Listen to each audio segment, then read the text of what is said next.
Petition ఇచ్చారు. మీరు కూర్చోవచ్చు. మీ ఏరియా వదలాల్సిన నీటిని మీరు ఆల్రెడీ వదిలేసారు కదా.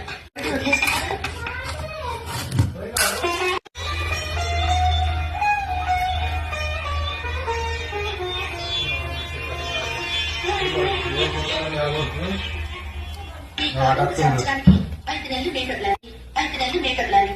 రూల్ ప్రకారం వదిలిపెట్టాం. మీరు చెప్పింది నిజమే, కానీ తుఫాన్ వచ్చి పోయినసారి పంటలన్నీ నాశనం అయ్యాయి. అందుకని మళ్లీ నాట్లు వేశారు. మీరు ఇప్పుడు ట్యాంక్ తెరిస్తే రైతులందరికీ ఉపయోగకరంగా ఉంటుంది. నిజమే, కానీ రూల్స్ కి వ్యతిరేకంగా మీ ఒక్క మండలానికి మాత్రమే నీరు వదిలిపెట్టడం కుదరదు కదా. మండలం ఒకటే కాదంటూలేదు, కానీ ఆ మండలంలో 126 గ్రామాలు ఉన్నాయి. ఆ గ్రామాల్లో 2 లక్షల మంది జనాభా ఉన్నారు. వాళ్ళ ఆటల గురించి ఆలోచించండి. మీరు చెప్పింది నాకు అర్థమైంది, కానీ సమస్యని ఎక్స్క్యూజ్ మీ. హలో, నేను డాక్టర్ సుమిత్రని మాట్లాడుతున్నాను. రేపు 15th మా వెడ్డింగ్. మీరు మీ వారిని తీసుకుని తప్పకుండా రావాలి. ఐఎమ్ సారీ, ఆ రోజు మా మామగారు పుట్టినరోజు. నేను మా వారు గుడికెళ్ళి ఆయన పేరు మీద అర్చన చేయాలి. నాకు రావడం కుదరదు.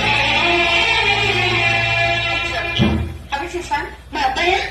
Is very fine. వాడు వచ్చి వాళ్ళ తాతయ్య పులికే. రూపంలో గాని గుణంలో గాని వాళ్ళ తాతయ్య గారికి ఏమాత్రం తీసుకోవడం. కొంచెం ముఖ్యమైన వాళ్ళు వచ్చారు, నేను తర్వాత మాట్లాడతాను.